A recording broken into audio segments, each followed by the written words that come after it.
Hi there. Thanks for joining me. Day 10 or whatever of our COVID lockdown.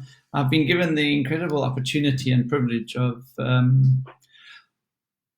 discussing leadership in a time of crisis, and it's for a webcast coming up this week. And so I've been researching and doing some work around this idea and notion of creativity and what do artists have to bring in a time of crisis such as this.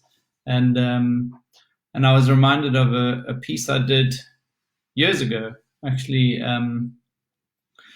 during the World Cup football. A friend of ours is an architect who worked for GMP, a German firm, and they were part of the consulting architects on the stadiums. And so I was able to get the architectural plans for the stadium. And what I did is I had them printed onto big sheets of paper.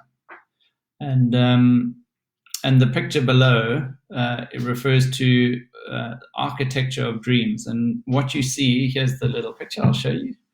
Again, let me just get the lighting right. There you go. What you see is essentially a child's toy in primary colors, like the most basic colors of childhood and the things we play with. It speaks of that time when we were free to play, when we weren't busy, when we were often bored and had to imagine our own games and imagine up our own entertainment. And we had to just sit there and find our toys and begin to play and begin to create out of nothing, so to speak. And such a key time, that early stage in our lives. I mean, if you just consider nature and little animals like lion cubs, all of their playtime, chasing grasshoppers, stalking their siblings, tumbling, all of that play is really preparing them for survival later on. But it's in that safe place of play that they're able to risk and explore and develop some key skills and key qualities that will later come through. And so in this drawing, what I wanted to highlight is maybe this little kid loved playing and loved constructing and loved building with his toys and his trucks and things like that, and would later go on to become an architect or an engineer that builds incredible structures, incredible stadiums.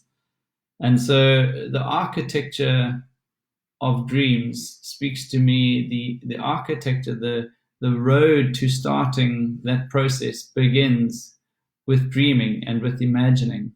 And that great quote by Ken Robinson, who's one of my heroes, he says, when creativity is put to work, is imagination put to work, and it has produced the most extraordinary results in human culture. And I've always loved that. See, everybody, I speak to many people, and I have the chance to teach many people, and most of the adults I speak to would say to me, "Oh, I can't draw." Or if I say to them, everyone's creative, they'll say, "Oh, I can't draw." I haven't asked them if they can draw or not, but their assumption that creativity and being able to draw or produce art is so closely linked. And I want to just address that. Everybody is born creative. Everybody is born with an imagination. A specific artistic bent is a different thing, I agree. But in terms of creativity, whether you're a mom, an architect, a president, a soldier, a painter, a accountant, everyone is born with a measure of creativity. And I'm really passionate about that.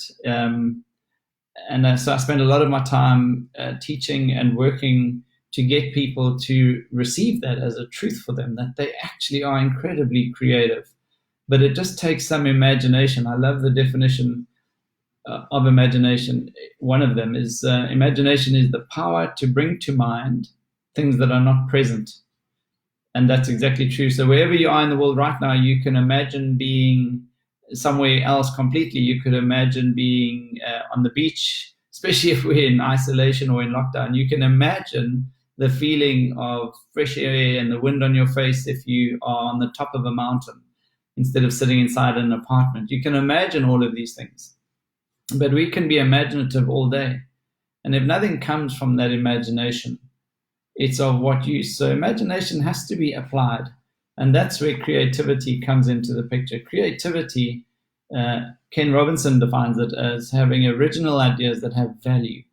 And so it's all well and good to be imaginative, but we actually have to apply that imagination into some or other degree. But everyone can start off with this power to imagine.